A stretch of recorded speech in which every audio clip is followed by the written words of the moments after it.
Jadi kalau orang sudah dapat hidayah, dia punya tekad untuk berubah. Dan dia tidak peduli walaupun tantangannya sedemikian berat, dia mencoba untuk berubah. Antum pernah dengar kisah Ashabul Kahfi? Yang para pemuda itu, bukankah tantangannya berat? Diancam begini, diancam begitu, tapi karena sudah mendapat hidayah, mereka memilih untuk mendekat kepada Allah. Walaupun harus tinggal dalam gua, kungkungan yang sempit. Orang-orang yang dapat hidayah, walaupun dia mesti meninggalkan kemewahan, meninggalkan banyak hal, ada ancaman, dia lebih tenang berada di tempat yang sempit karena dekat dengan Allah Subhanahu wa Ta'ala. Dia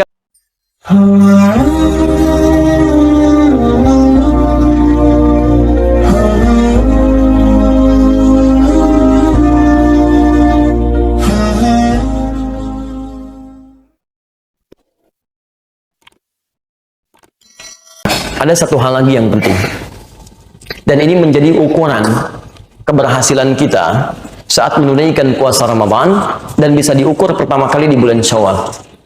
Ayatnya ada di Al-Baqarah ayat 185.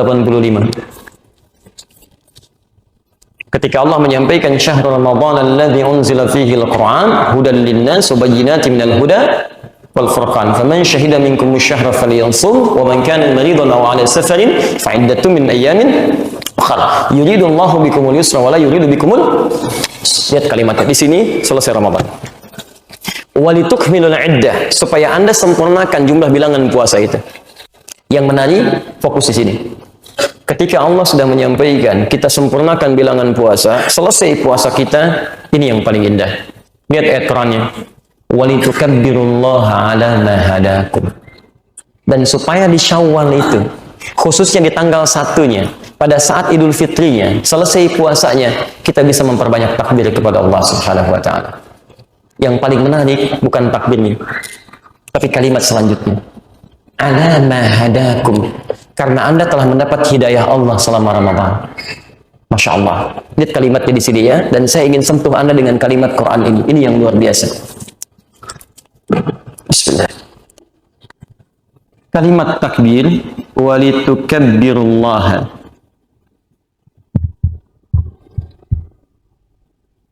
Walitukabbirullaha. Ini poinnya. Ala ma hadakum.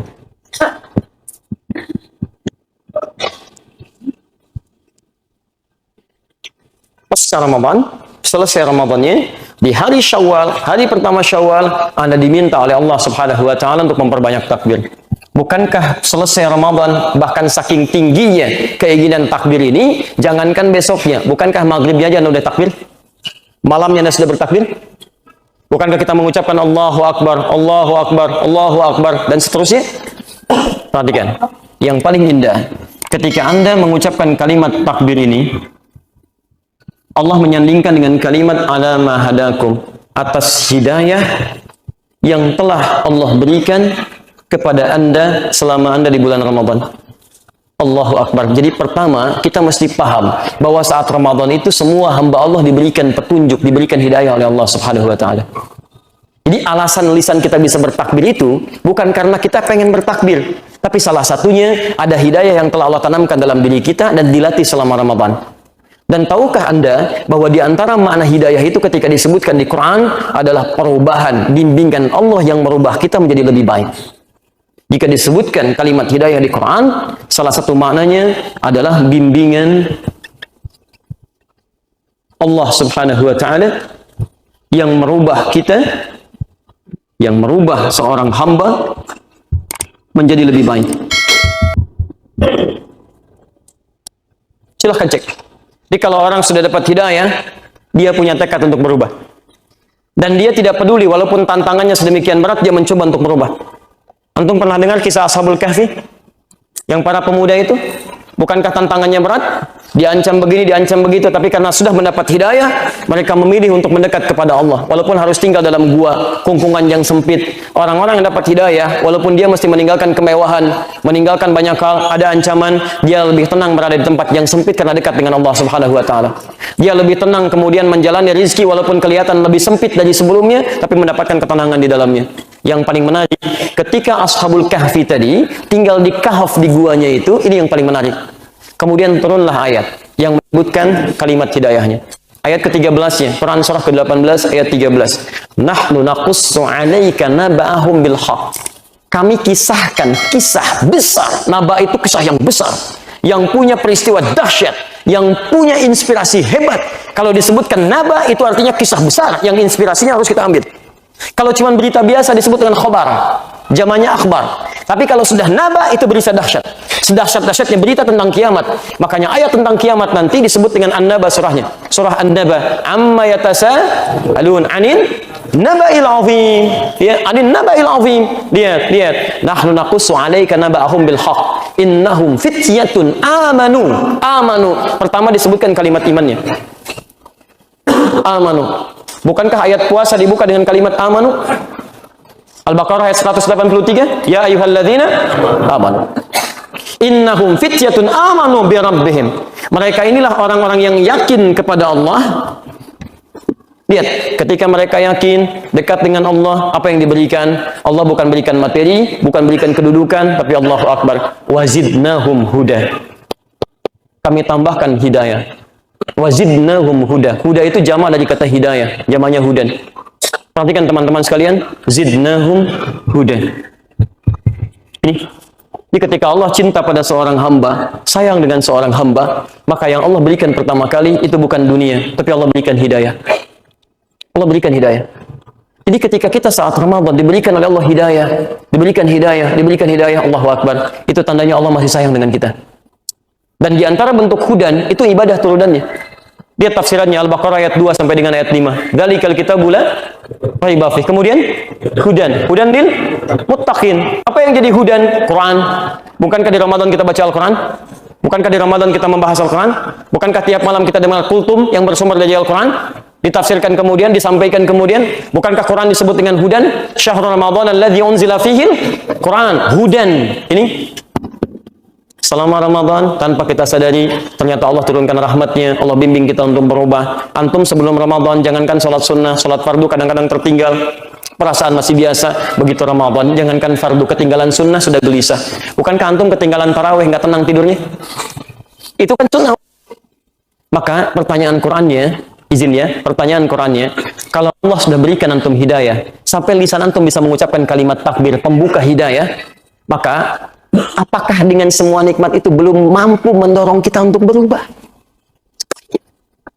Sampai kapan gitu kan? Ini Allah sudah mudahkan, dan ini nggak mudah loh. Bisa lisan mengucapkan kalimat Allah Akbar itu nggak mudah. Demi Allah saya katakan nggak mudah. Sedahsyat-dahsyatnya Fir'aun, nggak bisa dia mengucapkan itu. Silakan tuh lihat kisah Fir'aun. Quran surah ke-20 ayat 43 sampai 44. Itu Fir'aun tuh orang paling jahat di muka bumi yang disebutkan di Quran. Hobinya itu bunuh orang. Yang dibunuh bukan orang biasa, bayi pak, bayi. Quran surah 2 ayat 49. Wa idh najjaynakum min ali fir'auna yasumunakum su'al adzab. Pernahkah Anda dengar kisah? Kami kisahkan tentang orang-orang yang kami selamatkan. Ya pada masa Fir'aun dengan kekejaman mereka yang dahsyat. Fir'aun dan koleganya, lihat, yasumunakum su'al adzab. Kalau mau nyiksa, siksaannya begitu pedih. Yudzabbihuna abna'akum. Yudzabbihun diterjemahkan dengan menyembelih. Tapi antum masih tahu, ada nahara, ada dzabaha, ada dzabbaha. Itu beda. Kalau penyembelihan menggunakan nahara, inna a'tainakal fasalli li rabbika. Nah, wanhar itu nyembelih kurban, yang disembelih itu unta.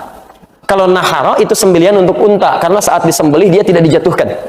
Nahara itu menyembelih yang hewannya tidak dijatuhkan, langsung seketika saat berdirinya. Jadi kalau antum lihat unta disembelih, saya bermohon pada Allah mudah-mudahan yang belum haji, belum umrah, insya Allah disegerakan oleh Allah. Nanti antum main ke Kakia, ke Hudaybiyah, di situ nanti ada peternakan unta, lihat bagaimana cara disembelih, tidak dijatuhkan, langsung seketika. Tapi kalau hewannya dijatuhkan, kalimatnya berubah dari nahara jadi dzabaha begini. Dzabaha. Fokus lihat sini ya.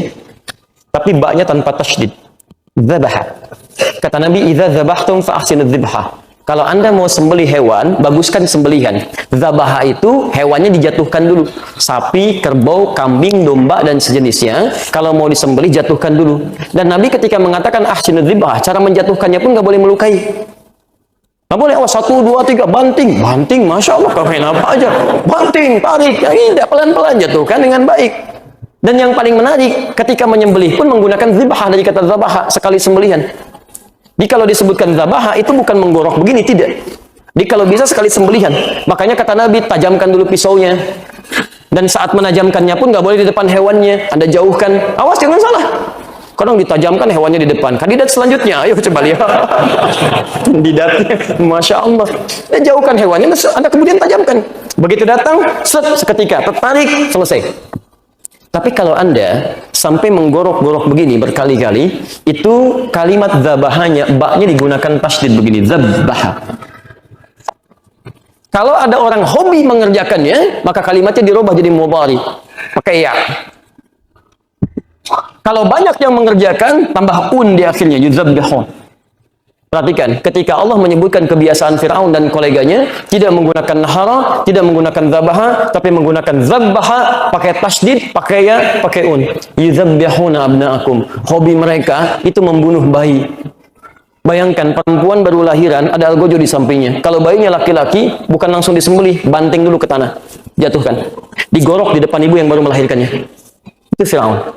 Jahatnya luar biasa, mengaku Tuhan, menantang Allah, menantang nabinya. Tapi perhatikan, sifat rahman Allah tetap berlaku baginya. Sebelum nyawanya sampai ke kerongkongan, didorong kemudian, diberikan hidayah. Langsung dua nabi sekaligus, Musa dan Harun. Quran surah 20 ayat 43 sampai 44. Idhaba ila fir'auna innahu tagha. Musa dan Harun pergilah ke Fir'aun, dia sudah mulai menyimpang. Kita saja umat akhir zaman sampai sekarang nabinya cuma satu dan nggak pernah lihat. Fir'aun dua nabi kelihatan oleh mata kepalanya. Sampai dengan datangnya pun lihat kata Quran. Lihat kalimatnya. Faqula lahu qawlan layyina la'allahu yatadhakkaru aw yakhsha.